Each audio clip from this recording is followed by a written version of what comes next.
ये मुल्क जिस तरफ ये लेके जा रहे हैं तेजी से नीचे, ये सिर्फ अब एक तरह ही निकल सकता है, साफ और शफाफ इलेक्शन जो पॉलिटिकल स्टेबिलिटी लेके आए। जब तक सियासी इस्तकामात नहीं होगी, इस्तकाम नहीं आएगा सियासी तौर पे, माशत नहीं ठीक होने लगी।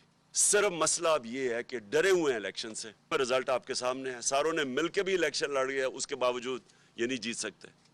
तो क्योंकि इलेक्शन से डरे हुए हैं, ये मुल्क को तबाही की तरफ धकेलते जाएंगे, इलेक्शन नहीं करवाएंगे। इसलिए इस वक्त मैं इनको आज फिर वक्त दे रहा हूँ, ये मेरी मार्च अक्टूबर से आगे नहीं जाने लगी।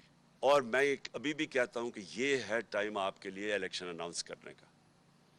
अगर आप नहीं करेंगे, ये मैं मार्च करूँगा। मार्च की मेरी तकरीबन तैयारी मुकम्मल है और मैं आज अपनी कौम के सामने इंशाल्लाह ईमान तो अल्लाह पे है मेरा, कामयाबी तो वो देता है, पाकिस्तान की तारीख में इस तरह पब्लिक नहीं निकलेगी जो इस मार्च पे निकलेगी। जो हमारी तैयारी है वो ये जो भी करेंगे ये फेल हो जाएंगे। इस बारी जो हमारी तैयारी है वो ये जो भी करेंगे ये फेल हो जाएंगे, क्योंकि वो तैयारी अब ऐसी है कि हमने पूरा, मुझे पता है कि राना सनाउल्लाह जैसे मुजरिम का ज़हन तो किसी बेवकूफ़ को भी पता है कि वो उसमें अकल तो है ही कोई नहीं। वो डंडा मारो जी, ये मारो ये मारो, और मैंने जो ड्रोन कर दिया तो वो ऊपर से ये कर देंगे।